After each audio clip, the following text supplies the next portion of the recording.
There we go.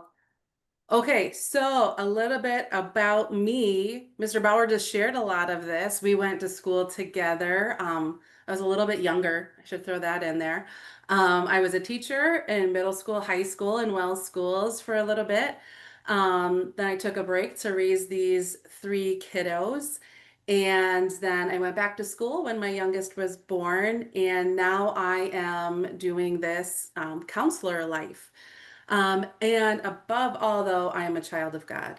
And that is an overarching theme throughout my whole life. And we're going to talk later tonight about why that is so important and why that is a good focus. We're going to start. I understand you probably have a lot of things you could be doing on a Sunday night, and you chose to come spend an hour with me. I have spent plenty of time being a student and talking with students. I'm not just going to talk at you for an hour, so we're going to have some things that you get to do, some hands-on things so that you can learn and grow actively tonight. So we're talking about sports and mental wellness, and what on earth is mental wellness? I have a feeling that you probably have a good idea already. So the first thing I'm going to have you do on the first page of your handout, on the top is a box, and you can use words or pictures, whatever works best for you and your brain. And the top is for how you would describe really good mental wellness. On the graphic here, we're looking at that green side, excelling, thriving mental wellness. What does that look like? And on the bottom, what does poor mental wellness look like to you? So that struggling or in crisis side. So I'm just going to give you about a minute to jot down your thoughts in those. We're going to share that. So if that matters, you want to keep that in mind, go ahead and do that.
All right. Now, for those of you who are um, there live, I want you to go ahead and share with somebody next to you what you filled in on those. If you're joining us online, you can put some information in the comments. Share your thoughts on the good mental wellness, and on the other side, what poor mental wellness looks like. Just share that with somebody near you. We'll do that for about a minute.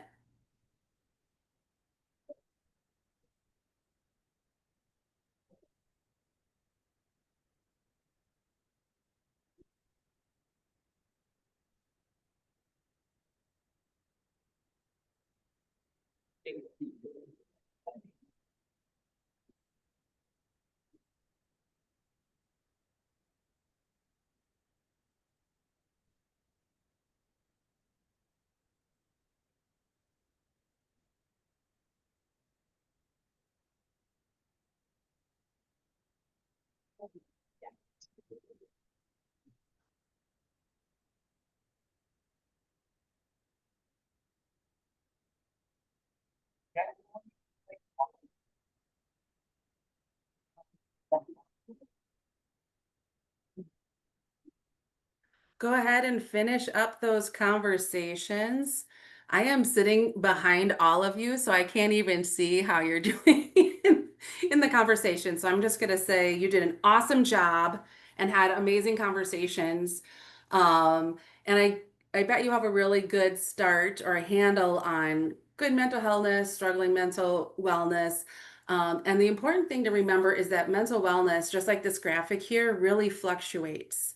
It can depend on the day. Sometimes it can really fluctuate a lot during one day, depending on what happened, or certain events, and it can fluctuate throughout a week or a month and year to year. We really are always kind of wavering through this. And tonight we're going to talk about some ways in which we can try to make sure we stay closer in that green side.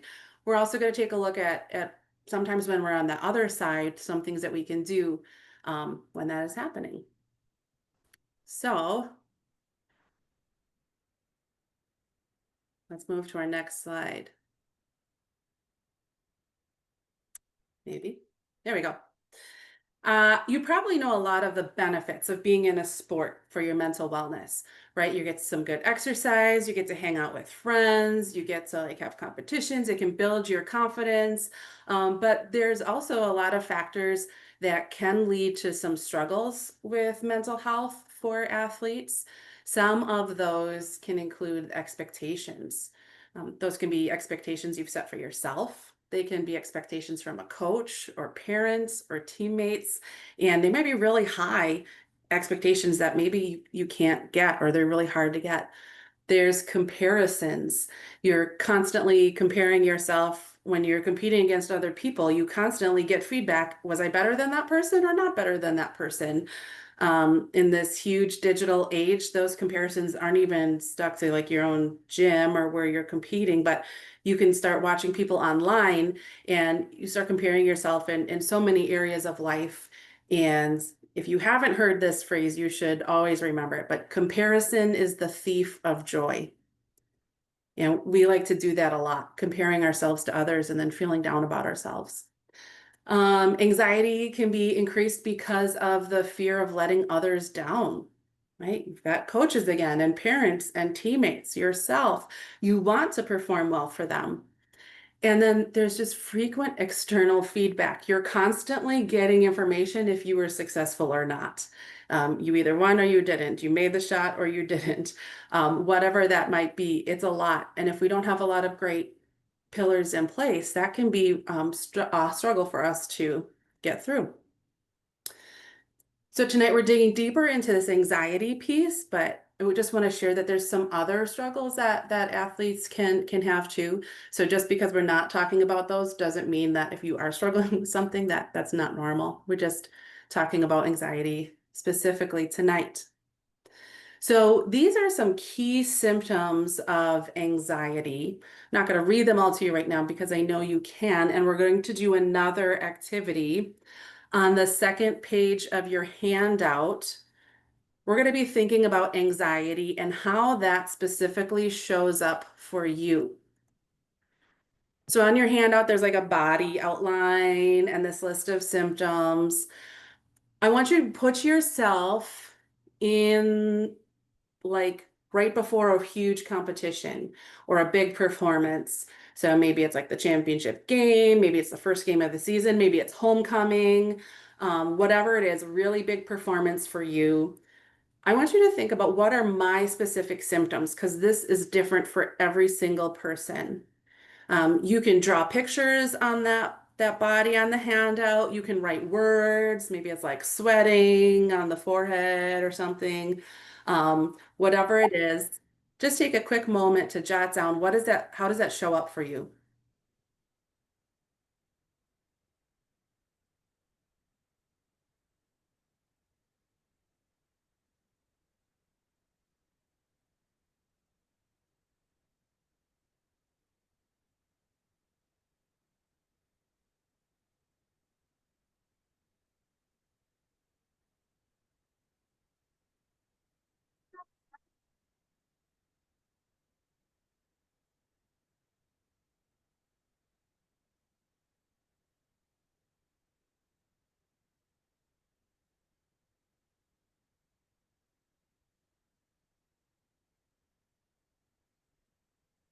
Now, we're not going to be sharing this with other people. This is something I want you to just take note of. And maybe you're like, I don't really know. That's okay. You can think about it as you move forward because the more you understand how these things show up for you, the easier it is to come up with ways to help your own self. because we are all amazingly created by God to be very unique. And so our bodies are just all unique. That's great. All right, so we often talk about anxiety as a bad thing. And a lot of people are like, I'm so anxious, or I'm living this life as mom with lots of kids in school. And people are like, oh, they're so anxious about doing this. And we think of it as it's always bad, but anxiety is not always bad. There is healthy anxiety, and healthy anxiety leads to motivation. So you know that this is good. If it's motivating you to do something, it gives you the energy to prepare and perform. So you're trying harder at practice because there's a big game coming up or a big meet. You're eating well, you're doing good things because you want to do that. It helps you stay focused. It motivates you to meet goals or deadlines, and it pushes you to grow. Okay, this can be in athletics, but this is also school. I want good grades. Maybe it's just I need good grades so I can keep playing my sport. Whatever it is, wherever that anxiety is coming from, if it's healthy, if it's leading to motivation. But I often get like, how do I know it's too much? Your anxiety is unhealthy. It might be time for help if it's looking more like this. If your worrying is so much that it interferes with some functioning, like your concentration, decision making, relationships, or academics, if it takes more than a few minutes each day, it stops you from enjoying things, doing things that you enjoy. If it lasts for more than a few days, or you're having panic attacks, these are going to be signs that at least start talking to a trusted friend or a trusted adult. If this is really happening a lot, your grades are starting to struggle, you're not wanting to hang out with friends, or you're so busy, let's say your stress is causing you, if it's your sport and you're so focused, I have to win, I have to be the best. So you're just practicing all the time and you're not taking care of school or friendships. Worry can come in either maybe shutting down or maybe putting so much emphasis in one area. And so time to talk that through with somebody or finding some expert help, because there are a lot of ways to help with anxiety. I'm going to now give you 3 tools for managing anxiety. These are tools I share a lot and frequently. They're going to seem very easy. I'm going to give you real brief the science about why they help. And these are things you can start doing now and continue to use. So the first skill is called box breathing. Some people call it square breathing. This is really common. Maybe you even heard of it before, but maybe not. Now, why on earth am I telling you to breathe? And you've probably heard other people say, just breathe. Well, what happens when you're feeling anxious, right? You start to breathe a little bit faster, your heart rate starts to speed up. So your mind's saying, hey, body, we're a bit anxious right now. So our body catches up. We can actually do the reverse. If we slow our breath down, we can tell our brain, no, it's okay. Everything's okay. You can calm down now. So that's what we're going to do when we focus on some deep breathing. Now, when we're taking a breath in, I want you to take a really deep breath, not just a shallow breath in your chest. We want to fill it all the way up, expanding your lungs, breathing deep down into your stomach, imagining that air going all the way in and taking a nice deep breath. This breathing activity, we breathe in for 4 counts, we hold it for 4 counts, we breathe out for 4, and then we hold it for 4. I'm going to add one more thing to this. I know this is a lot all at once. When you're holding it, I also want you to check in and see where are you holding some tension in your body? Is your jaw tight, your neck, your shoulders? Those are really common places. When you're holding it, I want you to just check in and relax anywhere you're feeling tension. We're going to do this 4 times. Okay, box breathing, you should remember 4. Breathe in for 4, hold for 4, you got it, 4 times. We're going to do it all together. So sitting up nice and straight as you can in those chairs that look pretty comfy, actually. And we're going to do this. We're going to breathe in, 2, 3, 4, hold and relax your muscles. Breathe out, 2, 3, 4. Hold and relax. Breathe in, hold and relax. Breathe out, hold. Breathe in, nice and deep. Hold. Breathe out, hold. Breathe in, hold.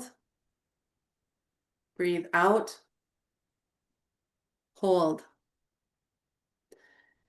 This is a super simple exercise you can do anywhere. You can do this in a classroom.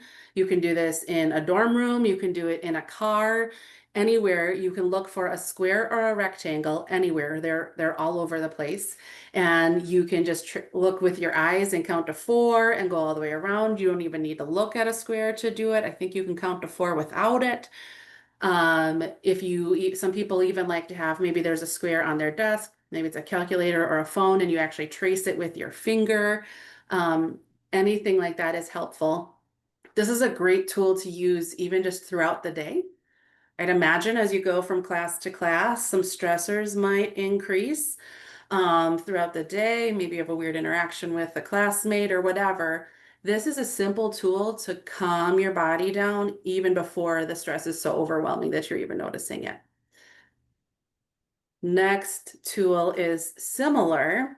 This is another breathing skill. This time when you breathe in, you're going to take a deep breath in, and then you're going to breathe in again, and then you're going to let it all out. When you're breathing out, I want you to imagine like you're blowing out through like a thicker straw. And you're going to breathe in through your nose if you can. I know it's like cold and allergy season, so if you can, breathe in through your nose. If not, please use your mouth.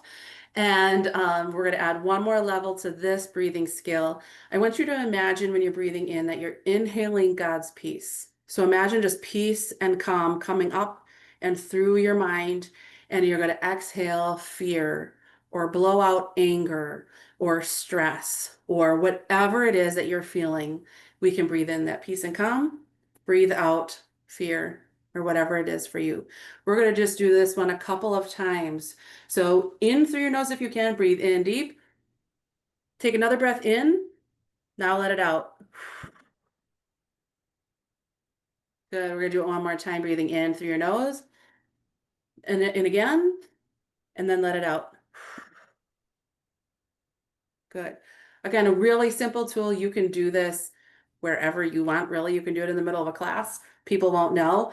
You can do it before you're shooting a free throw, before you're serving, before a race. Whenever it is, this is a skill you can use multiple places. 2 breathing tools that are helpful for reducing some anxiety. And a third one helps us by using our senses. Anxiety loves to live in the past or the future. So it thinks back about all the bad things, maybe a hard conversation you had, that time you missed the shot, the time you lost the game, blah, blah, blah, we go on. Or you think about the future, you're worried about the test coming up, you're worried about this or that. Anxiety loves those 2 places. So we want to bring our mind to right now. What is right here in front of me?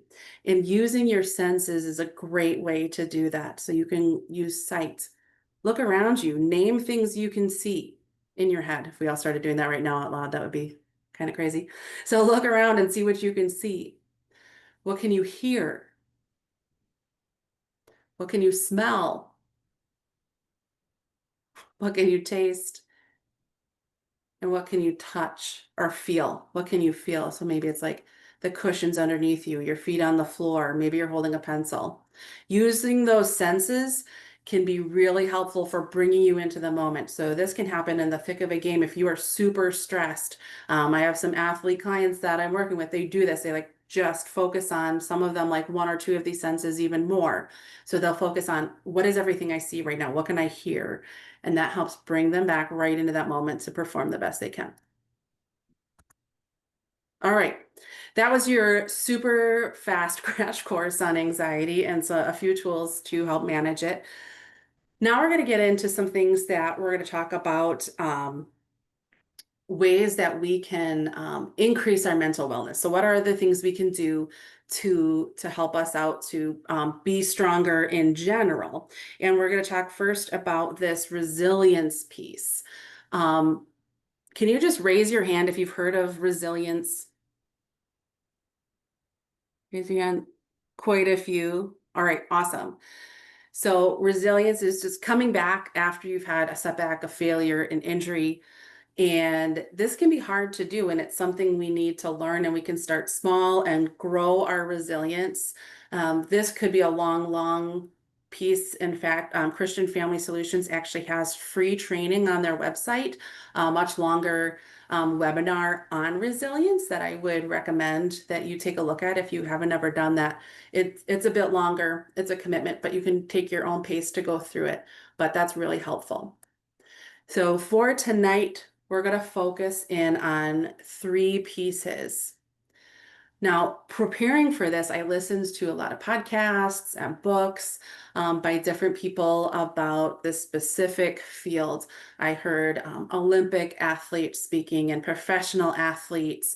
And this first piece here was really, really huge for all of them. And it was in discussing identity.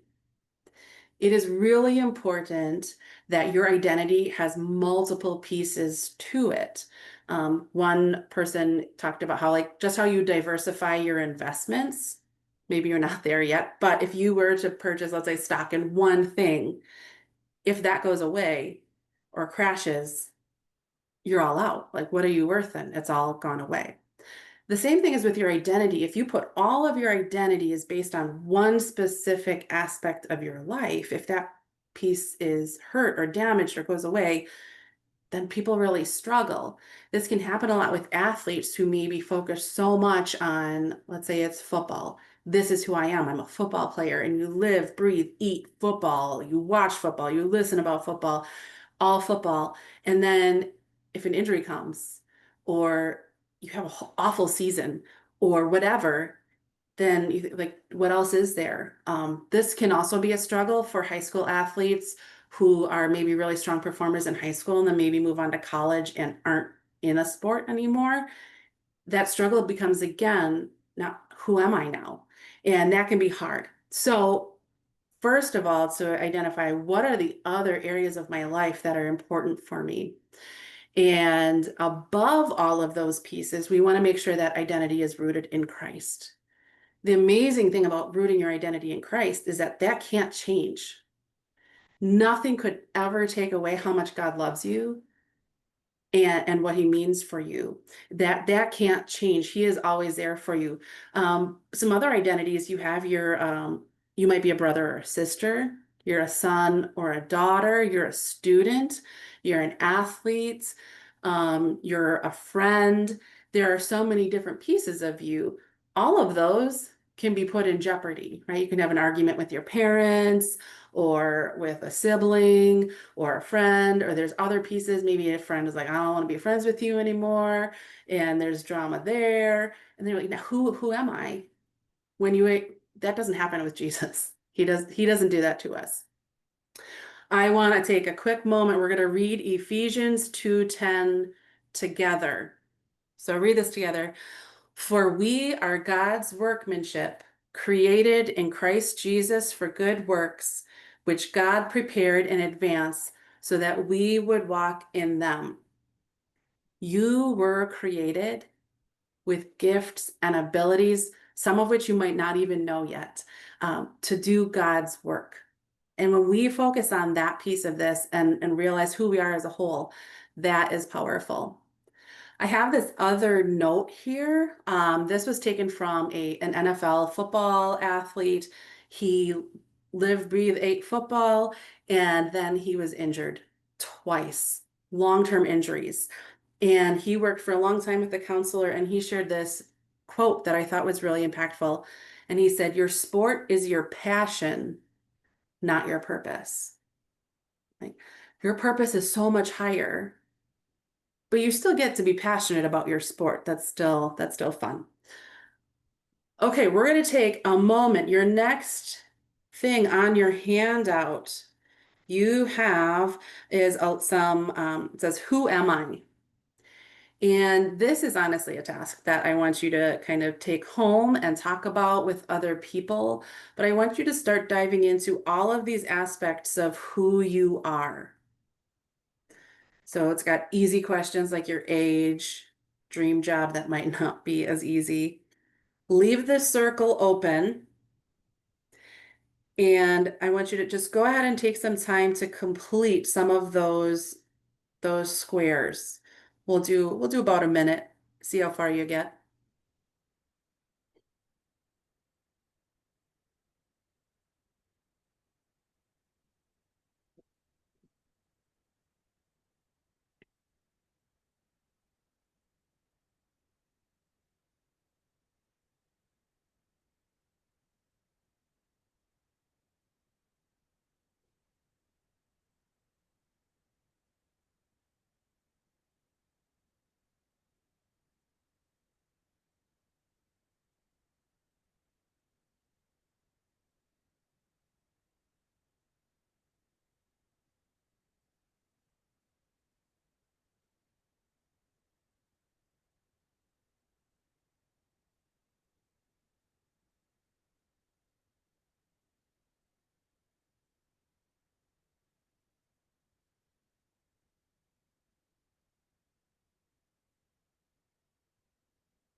I'm going to encourage you to continue working on this. And I would also encourage you to consider doing this with um, maybe your parents or some friends, some teachers, coaches.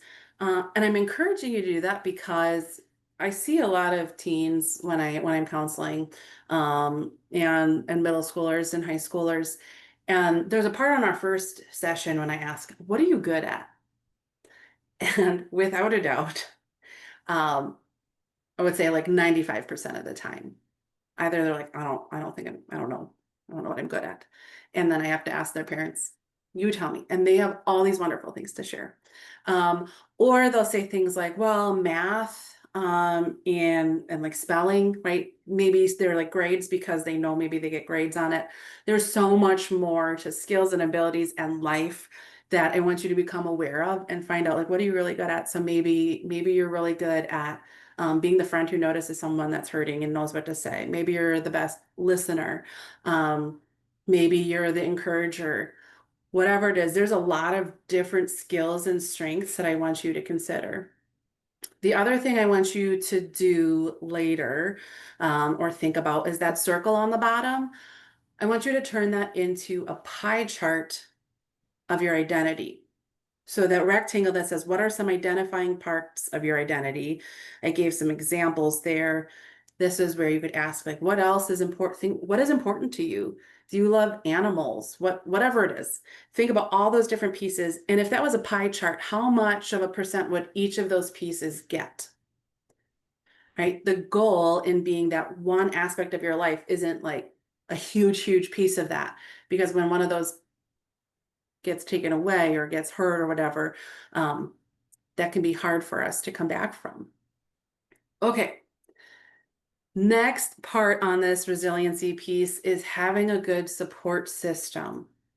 This can be family members, teammates, mentors, coaches, friends, teachers. We could go on. Find a support system that helps you to be resilient. They help you remember there's so much amazing pieces of who you are. They build you up when you're down. They remind you of maybe past times when you got through that. Find a great support system. And then secondly, or thirdly, sorry, I can count, is this growth mindset.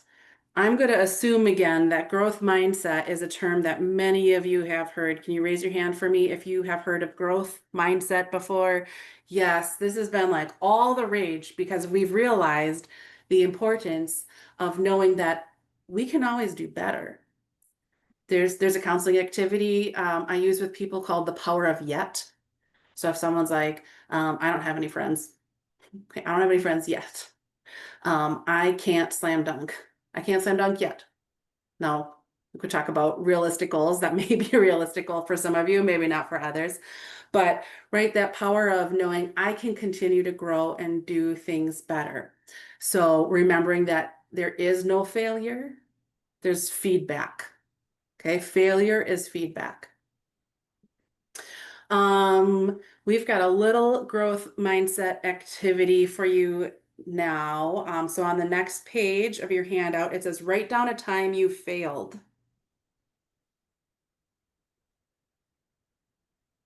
Think about a time you failed, especially if you could think of a time you failed at something and you received feedback from a coach or a parent. Just think about a time you failed. This is not to make you feel bad. That leads into the next question about how did your parents or a coach respond to that?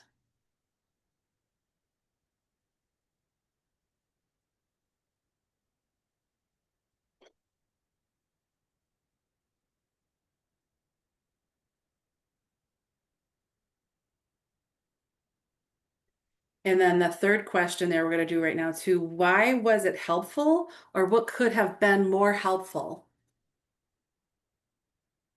So maybe you had a coach or a parent or someone that was like really helpful in helping you get through that failure. They helped you see something that you didn't see or whatever. Or maybe that was a struggle, right? It is challenging as a coach or a parent. We're constantly like, what else could we improve? Where could we go? Sometimes we forget to focus on that other part of it.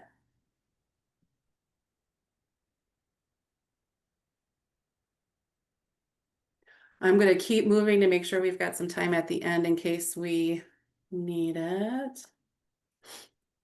There we go. Okay. This is another key piece that came clear to me as I was really researching this. Focusing on the process and not results. So the results, we're talking about the scoreboard, your stats, scholarships, all of those things. If you are focused only on a result, we got to win this game, we got to whatever, that's outside of your control. There are so many pieces to winning a game or winning the race that's outside of your control. You can't control if you get sick. You can't control if the other team's just on fire and having an amazing night. You can't control referee calls. There's so many things outside of your control. So if you're going to just base your goals on that, you're bound to be let down a lot. Instead, you want to focus on the process. So this is your training, your discipline, your faithfulness, your consistency. You can make those goals. I'm going to show up on time for practice every day this week. I'm going to make sure to encourage somebody each practice. We're going to look at process goals at the end of this to get some other ideas for that too. But focusing on the process helps build your character, your skills, and your trust in God. And those are things in your control. When we focus on things outside of our control, that is not great for our mental wellness. That can be hard. What can I control? That's what I'm going to focus on. Let's see, did that go to the next one? So we're going to join together and saying this passage here on the bottom of the screen. Whatever you do, keep working at it with all your heart as for the Lord and not for people.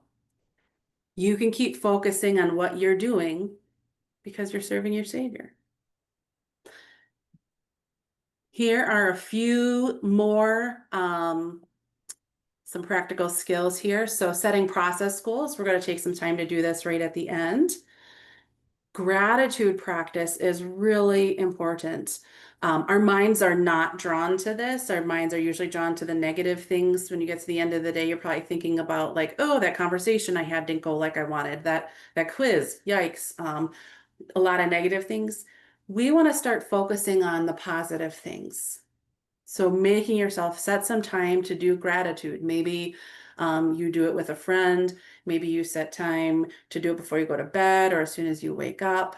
Make that intentional. And then serving others is also really helpful. Right? God gives us the blessing to be able to serve others. He tells us to do that. You can encourage your teammates. You can lead in prayer before or after games. That is really helpful. A note for any parents and coaches that are watching here, I can share this information with these athletes tonight for within an hour. And yet this message is short. So the things that they're going to hear from you will be really important to really remember these pieces. So to make sure you're encouraging effort, discipline, and joy in the sport, not just wins. Those are the pieces that are going to be lifelong skills that will help in any aspect. And praising character more than stats, right? Um, if you've got the kid that's showing respect on the court or helping other people up, encouraging one another, right? Those are important. Even though you're losing, you're still giving it your all. That grit and that determination. Look for those character pieces. That is really important. Now, finding motivation is we're coming towards the end here. Um, I have stole this first quote, this information here from a lady that I watched doing some workouts, some online workouts. And someone had asked her once, "How are you motivated to show up and work out every day?" And she said, "One, I'm not. I'm not motivated to work out every day." She said, "You're not always going to be motivated, but you can always be committed." You're not going to wake up each day motivated to go work out, motivated to do well at school. You're not going to be motivated to maybe you just get up out of bed for whatever it is for the day, but you can be committed. You can be committed to being the best athlete. You can be the best student, the best daughter, son, whatever it is. You can be committed to do that. And that is your motivation to keep at it. Some of the Olympians I was listening to had this advice too. So commit to doing little things each day to build up that commitment muscle. So you're not just going to be committed to playing a high level of a sport. It starts doing little things like committing to making your bed each day. You might not like to make your bed because, I mean, it's just going to get messy later, right? But if you're going to commit to doing something that's hard, that takes a couple seconds, or committing to brushing your teeth, committing to eating a healthy meal, whatever it is, like committing to doing things you don't want to do. Think of like your chores, homework, right? Committing to do those things, even though, let's be honest, they're not that fun, right? So committing to do those helps build that commitment muscle. So when it comes to that longer term commitment to putting in the time and effort to become a better athlete, that's a lot easier to do. All right, this was a lot of information. I do have one final exercise. Let's do that first, I think. So this was on, you answered those 3 questions on your handout. I want you to take a moment here. This is hard work, but we know we can do all things with Christ. He can help us. So I want you to write a prayer asking for help in areas that you noticed tonight that you'd like to improve, and thankfulness for the gifts which God has blessed you.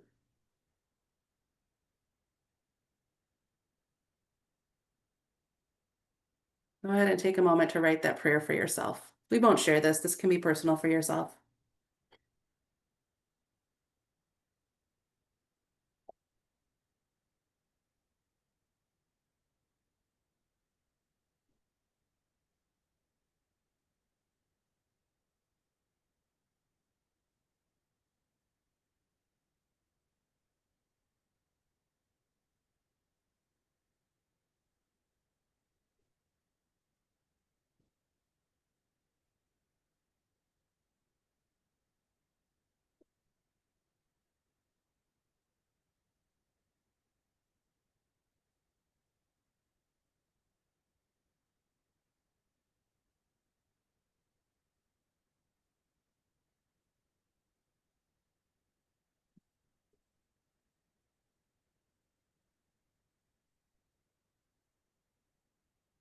And I'm going to put you to work one more time.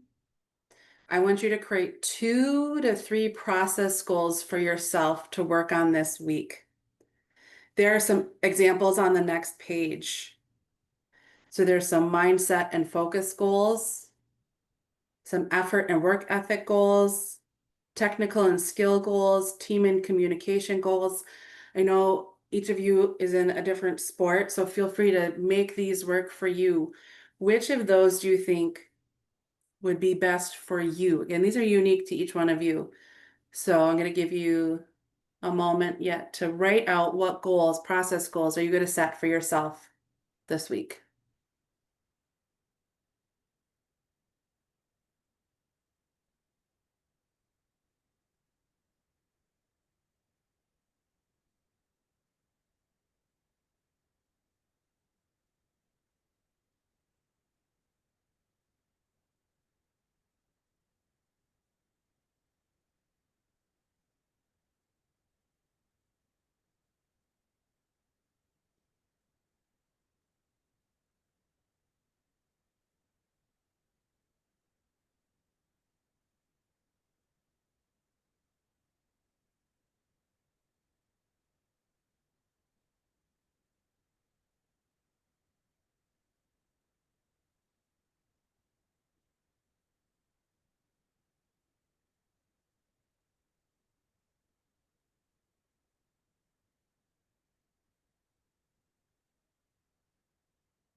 Go ahead and finish writing out if you're still writing.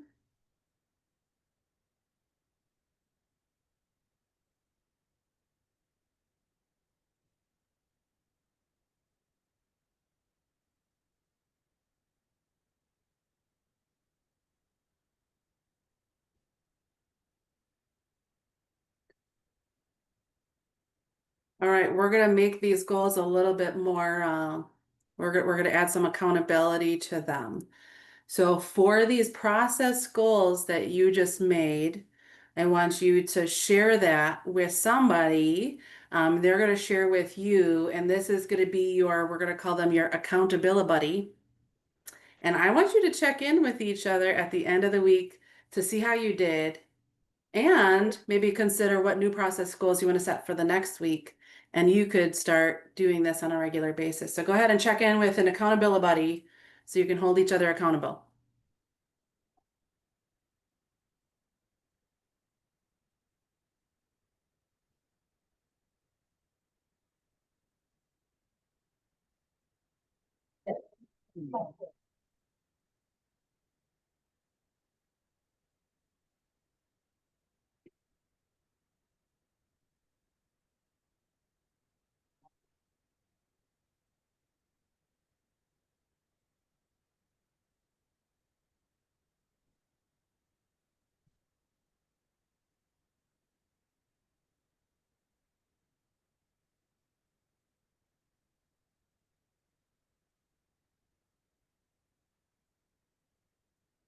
All right, finish up your thoughts if you're still chatting.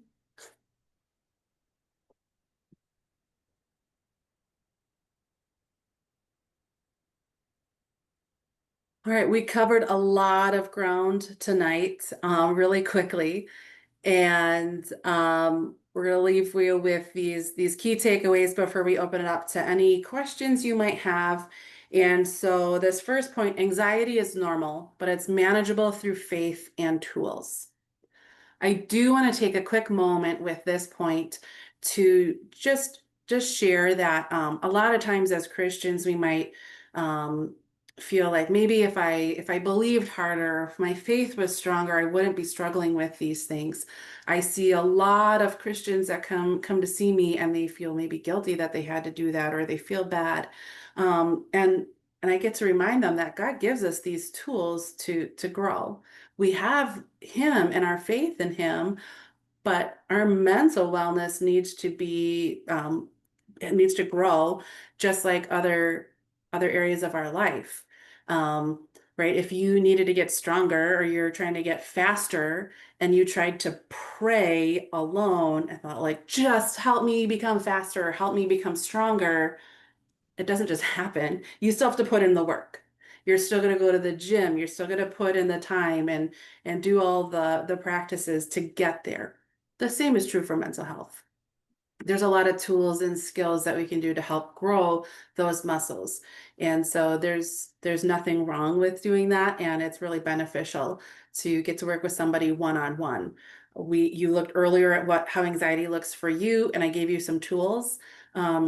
But each one of you is different. So if you're like, I need some special one-on-one time to figure that out, or we talked a little bit about who you are. And this is the time of life in which you're learning and developing and trying to figure out, I don't know, who am I? Right? People are probably on you like, what are you doing after high school? What job? And some of you might like, no. And others of you might have no clue. Um, and that's okay. There's people, professional people, friends, teachers, parents that can help you through that. So anxiety is normal, but it's also okay to get some extra help if there's other things that you're struggling with and could use that. Your true identity is in Christ, not your performance, right? He can lead you to amazing things. We often have one direction for our life, and he's got his own purposes for you. So even when things aren't going like you thought they might, we can remember, I don't know what your plan is, Lord, but I know that you're in control. Your resilience grows through setbacks. Remember, there's no failure, only feedback. And motivation deepens when you're focused on the process, not results. Right? That's what's in your control. You can focus on the process. When you hit those goals, you can set new goals, and that's awesome. But those results aren't always in your control, and that makes it challenging. All right. This is time for any questions. If you want to finish up, I'm my screen, I'm seeing you from the back side, so I can't see like when you were working on things, if you were getting done, if you needed more time, you can go back and fill those things in. But if you have any questions, I can take those. Aaron, could you hear me earlier when I was talking to them? Or right now for that matter? Say that again. Can you hear me? Because I'll repeat questions loud for you so you can hear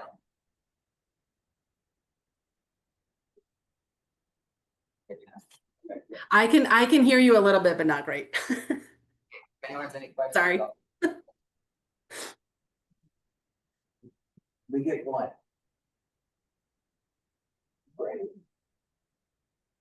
I'll stand closer here, but nobody's got any questions yet.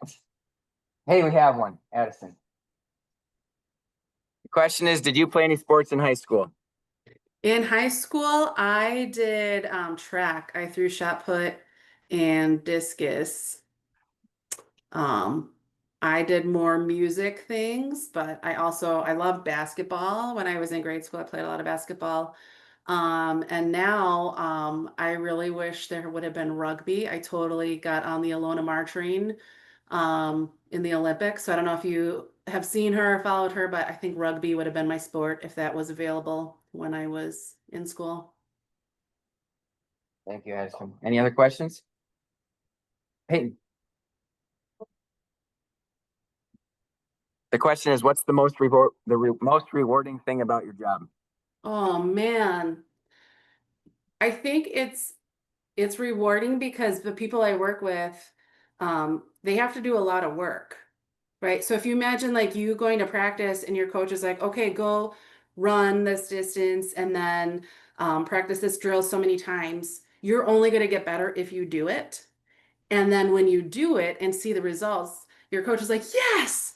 And that's what I get to do. I get to give skills and tools to people who are struggling. And then when they go home and do it and come back and like are thriving and doing great things, it's so exciting to see them do that and put it to work because I can only share so much information. Same thing with all this stuff tonight. I can tell you this, but I can't make you do it. So to see people like take it to heart and help it make an impact in their own life, that's really, really cool. Any other questions? Sharon? question is, how can you tell the difference between good and bad anxiety? Mm, that's a good question. So, I mean, anxiety never feels great. You're never gonna be like, whoa, yes, I'm anxious. So if your anxiety is getting so bad that it's impacting like relationships with friends or your family, school, or other areas of life where you can't go to work or you're at work, or at school and you can't even focus in class because you're just spending so much of the day worried, that's the time that I would recommend asking for some help or some advice and seeking some extra support.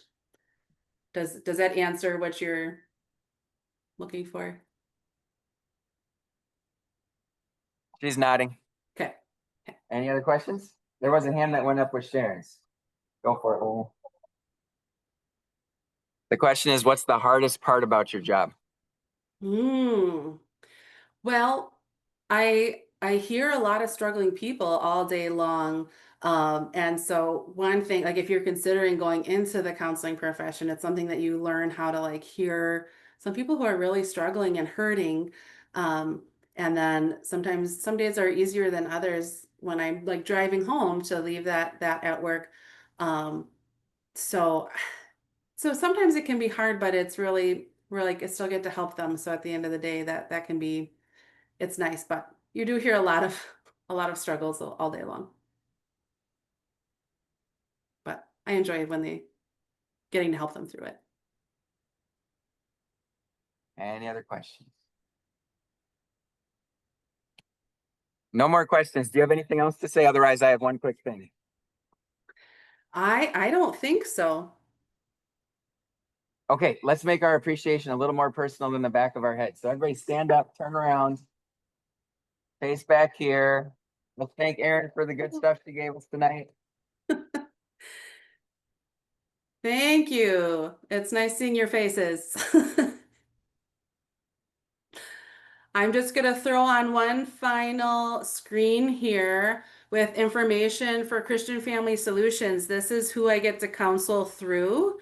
If you do have any questions, maybe you had a question that you didn't want to ask in front of a group, that's totally fine. That email is my email. But that website is for Christian Family Solutions. That's where I work through. If you go to that website, that's where you can find that information on the Resilience Project. That would be really important. But there's also a lot of other great articles and other information on that website that you might find helpful and useful as well.